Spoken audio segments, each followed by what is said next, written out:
And welcome back, everyone, to You Decide Southern California 2014, where we question the candidates about the issues you care about. On the hot seat this segment is Riverside County Supervisor Jeff Stone. He's running against former Assemblywoman Bonnie Garcia for State Senate in the 28th District, which includes Temecula and Palm Springs. Also joining me on the panel are Brian Calle with the OC Register, as well as Joseph Perkins with the OC Register. Gentlemen, welcome back to you. And Mr. Stone, let's start off with the issue of immigration. That is a huge issue, not only nationally, but it's also a huge issue here in California, and particularly in your area, where the issue of processing a lot of the young children who were coming by themselves from Central America into the United States were going to be processed in Murrieta. Where do you stand on immigration? I know you want a comprehensive policy, of course, but that's kind of a catch-all phrase. Specifically, what should be done about the illegal immigrants in this country and those who are continuing to come in? Well, the debacle that we had in Murrieta is we have a Border Patrol station there, and we learned that the federal government was going to be flying illegal immigrants to San Diego, be transported to Murrieta for processing. And we're not talking about a couple of hundred in the first wave. We're talking about potentially 10,000 immigrants that are coming from Guatemala through Mexico to Texas, and they're overwhelmed there and then coming to Murrieta. I believe the federal government has failed under the Obama administration in not securing our border, which has larger ramifications than just illegal immigrants coming over the border. Now we have ISIS people that are potentially coming over the border. But what about the kids who are already here? They're here now. They're here. What do you do with them? Well, I believe that they need to be processed. We offered to put a county hospital on the Border Patrol property to make sure that these children are healthy and are not spreading communicable diseases like tuberculosis.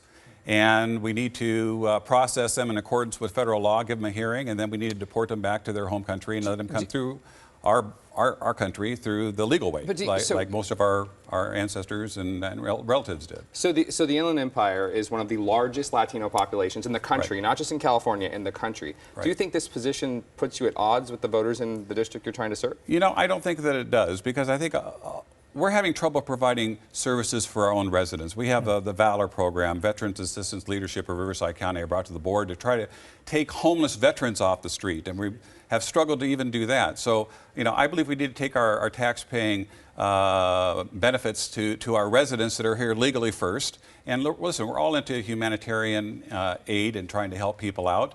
My constituents are very philanthropic, but we need to take care of those that are here legally in this country that need our assistance.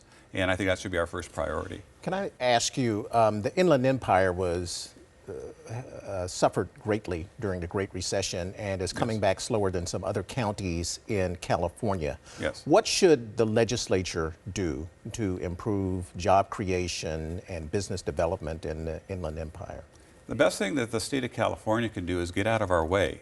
We have so many onerous regulations. We're the highest tax, one of the highest tax states in the entire country. If we're going to turn this economy around, we've got to get some business-minded people up in Sacramento. I'm a business owner. I'm a pharmacist by profession, own and operated 6 pharmacies, a respiratory company.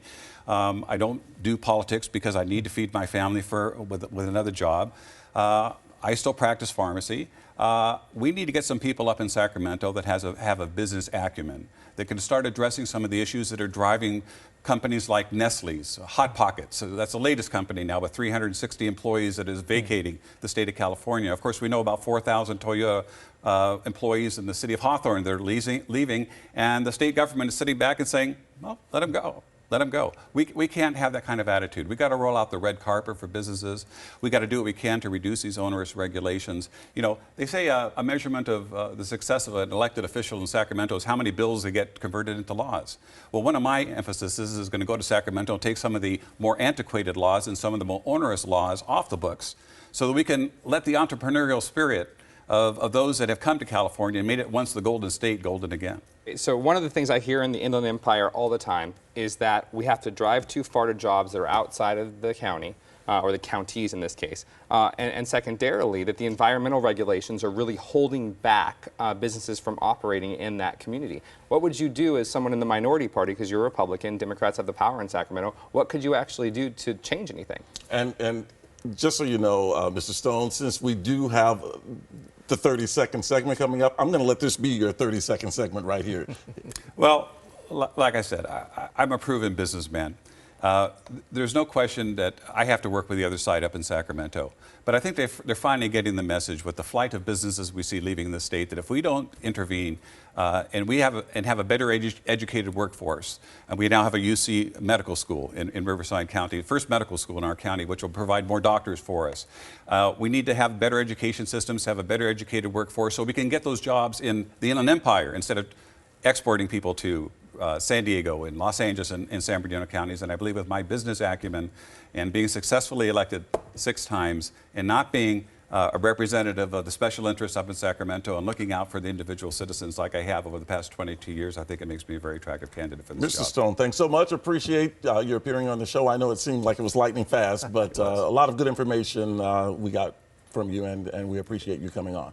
Really do. All right, and when we come back, on the hot seat is going to be Elon Carr. He is running for the 33rd congressional seat. And also, make sure you stick around until the end of the show because we want to tell you how you can send us your comments when we come back.